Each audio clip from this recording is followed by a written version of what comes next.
So Darktide recently dropped the Beyond the Hive update, introducing Expeditions mode. Now if you don't know anything about this, here's a quick explanation. This mode has its own terminal with its own little map of 8 missions. You start with only one unlocked and you have to unlock the rest. So you drop into a mission, open your Auspex to find an objective or activity and go after it, because this is an open world situation.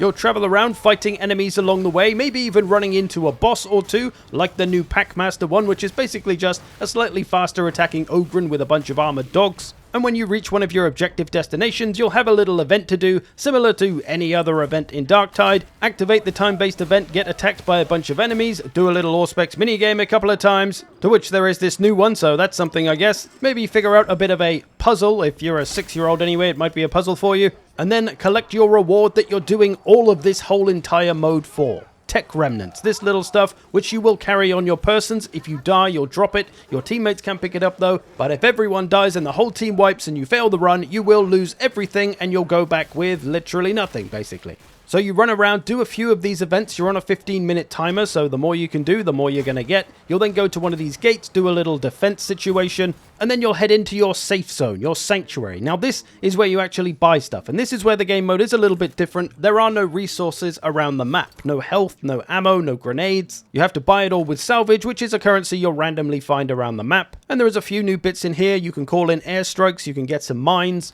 And then once everyone's ready and spent their salvage, you'll head out into the next area, where you'll do the exact same thing all over again, but just with a shorter time limit, most likely. And then you'll do this one more time, so you'll go through a total of 3 zones, each getting progressively harder as you go. But this is where the first bit of weirdness presents itself with this mode. As you go through and do more events and kill enemies, the game will get harder and harder. Which means if you want to negate that a little bit, you could try to avoid fighting as much as possible, which seems kind of backwards in a Darktide game. It pays to avoid combat, be a bit stealthy, or at least just try not to pull any unnecessary patrols, but at the same time the game being frantic and you being covered in enemies is half the fun. So you're torn, because strategically it would be smarter to avoid the combat and not do too much to draw too much attention and make the game much harder. But that kinda doesn't sound right for Darktide.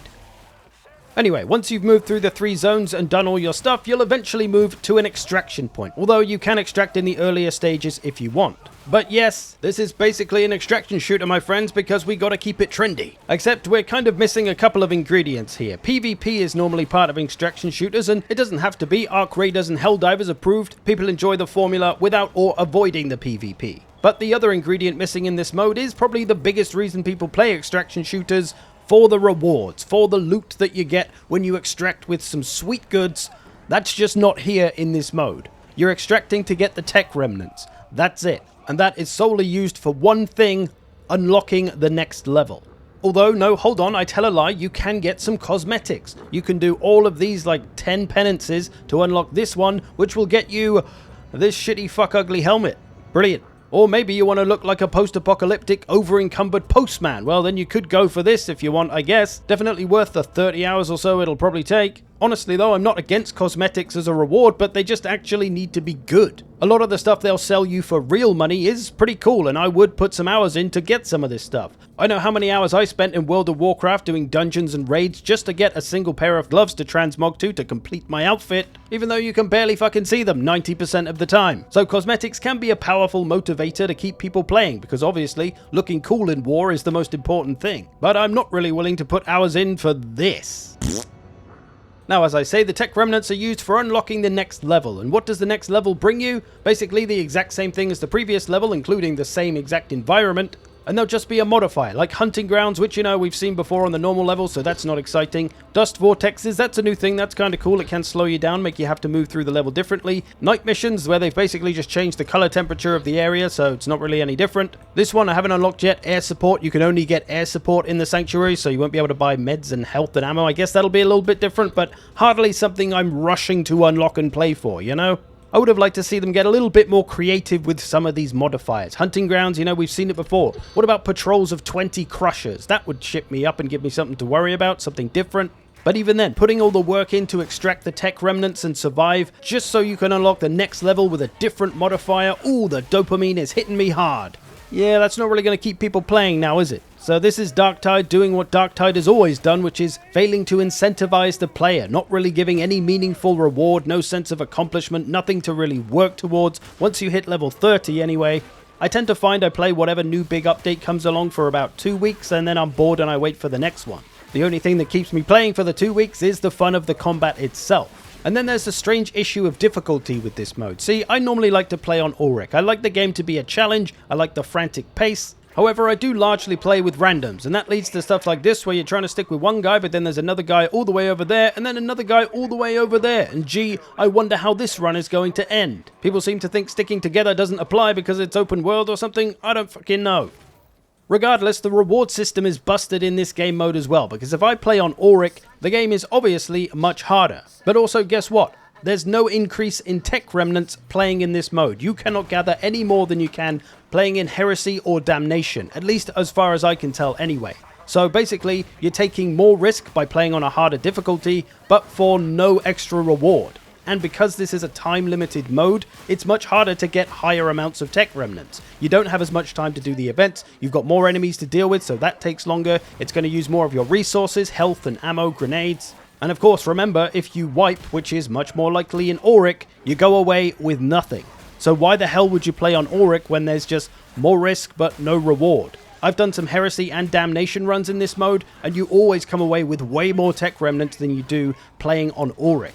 And thus I'm able to unlock the new levels faster because I can gather more tech remnants, thus it's less of a grindy slog. Because this mode is quite different that I think a lot of people haven't cottoned onto yet, is that it is much more ranged focused. The danger of ranged enemies is much greater in this because there's so much line of sight from all different angles, and if you get caught out in the open by a lot of enemies, it's gonna be game over pretty quick. So yeah, currently the Expeditions mode sits in a bit of a weird place. It's kinda cool, I kinda like the idea there's resource management in there. That ranged heavy focus of the enemies can present a bit of a different game from the normal levels. But the weirdness comes in the difficulty, like I just mentioned. Also, visually, you know, it looks cool. They always do a great job with their environments, but it gets pretty old to look at pretty quick, to be honest. It's a pretty pale-looking desert with a bunch of structures plonked around it, which, once you've played about 5 runs, you will have seen them all. And as far as I'm aware, I'll assume that all of the 8 levels are the exact same thing. I've only unlocked the 4, so I haven't seen the last ones. Maybe they're different, but I'll wager not. And they're apparently not quite procedurally generated, but not far off. They're kind of randomized. But like I say, once you've done a few runs, you've kind of seen it all. There's maybe like 10 or 15 different events. I would have liked to maybe see, I don't know, 30, 50. That's obviously a lot more work for them, but I think it would add a lot more longevity seeing new different events. And a lot of the events, like I mentioned, are the same old thing that we've seen in the normal Darktide levels. Start a timer, do a little puzzle halfway through, and then carry on. Same old shit.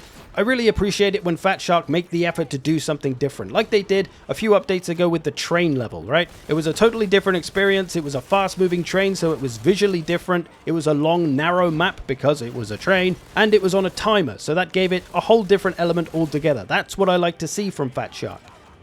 And this here feels, again, like Fat Shark does, a bit of trend chasing, kind of capitalizing on maybe Helldivers and Arc Raiders extraction shooter vibes. That being said, I don't hate the idea. Extraction shooter kind of works with this game, it's fine. I like the idea here, but the execution, The issues with the difficulty, the lack of rewards, the boring modifiers, meaning there's basically just 8 of the same level. I feel like it could have been so much better. I think maybe I read that they are going to change the level so it won't always be this desert. Maybe it'll be like a different biome or something. That'll be cool if they change them quite often, but this has been out, what, a week or 2 now, and it's still the same one, so not really sure. Maybe I'm making that up, though. But for me, as a Darktide player, this is not something I would ever be asking for, and I don't know if it's what the community was asking for. I don't really keep up with the Darktide community. By all means, tell me what you think. Maybe I'm the outlier here, and this is what people really wanted. I don't know. For me, I just like more levels like the train levels. Give me a new experience, something I haven't seen before. Give me interesting puzzles like some of the ones from back in Vermintide. Give me interesting bosses. And of course, more classes. We do love a good class.